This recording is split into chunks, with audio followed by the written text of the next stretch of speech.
Melanjutkan diskusi bersama Adi Praitno, pengamat politik dari Parameter Politik Indonesia.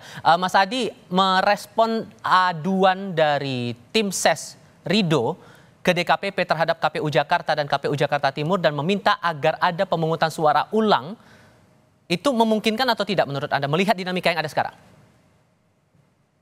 Ya, saya kira memang pemungutan suara ulang itu kan sebenarnya lumrah terjadi dalam pemilu ataupun pilkada ya. Tapi memang harus ada indikasi bahwa misalnya ada kecurangan ataupun ada indikasi-indikasi penyelewengan yang kemudian membuat PSU itu bisa dilakukan. Selama tidak ada kecurangan ataupun tidak ada bukti-bukti bahwa pilkada itu misalnya tidak dilakukan secara profesional sebagaimana semestinya, maka sepanjang itu juga sulit untuk melakukan pemungutan suara ulang. Kalau kita membaca aduan dari tim Rido misalnya, itu kan yang diajukan kepada DKPP alasan profesionalitas yang terkait dengan rendahnya tingkat partisipasi politik yang ada di Jakarta. Ini memang mungkin pertama dalam sejarah di mana pilkada Jakarta itu di bawah 60%. Oleh karena itu yang membuat kawan-kawan KPU di Jakarta mengatakan itu tidak akan berpengaruh terkait dengan hasil suara yang sudah dihitung secara manual dan berjenjang ya, mulai dari TPS kemudian kecamatan dan per hari ini mulai di kabupaten. Oleh karena itu, PSU itu kan ada syaratnya, ada kecurangan, ada bukti-bukti yang valid, sehingga kemudian KPU itu merekomendasikan bahwa akan ada pemungutan suara di sejumlah TPS yang saya kira itu memang perlu untuk dilakukan. Tapi kalau tidak ada bukti-bukti yang valid, tidak ada bukti penunjang bahwa ada kecurangan terkait dengan pemilu ya, ataupun pilkada di Jakarta, saya kira memang agak sulit untuk dilakukan PSU, Mas. Saya kira di situ, Mas Tifal.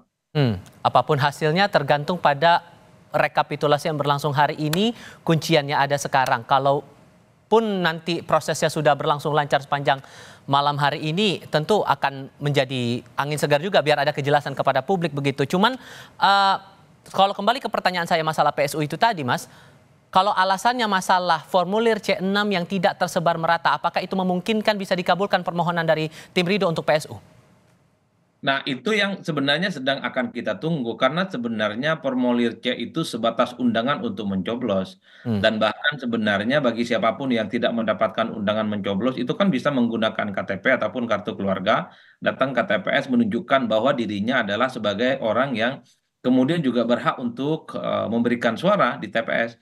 Nah, jadi sebenarnya ini bukan satu-satunya argumen soal undangan dalam mencoblos ya itu sifatnya pemberitahuan dan bukan kewajiban bahwa orang yang tidak mendapatkan formulir C mereka itu haram hukumnya misalnya mencoblos ya dan itu tidak. Hmm. Nah, sebenarnya kalau mau disampaikan secara terbuka ya memang kalau soal PSU itu adalah bagaimana yang paling penting adalah ada bukti-bukti Ya. kecurangan, ada bukti-bukti yang kemudian dipertanggungjawabkan dan buktinya itu dianggap valid dan sah, sehingga KPU itu merekomendasikan sejumlah di TPS dan di sejumlah tempat ada pemungutan suara yang itu kemudian dianggap sebagai pelanggaran ya dan Ya, kemudian baik. itu perlu untuk kita kita tunggu. Tapi kalau alasannya Oke. formulir C, saya kira sejauh ini belum ada argumen yang kuat untuk melakukan pemungutan suara ulang. Karena Ma orang datang ke TPS sekalipun tidak hmm, dapat undangan, itu bisa menggunakan KTP ataupun kartu identitas yang baik. valid yang menunjukkan bahwa dirinya sudah terdaftar di TPS tertentu. Mas Adi Praitno, terima kasih banyak sudah mau berdiskusi dan meluangkan waktu berbicara bersama Breaking News Kompas TV kali ini. Saya selalu ya, Mas.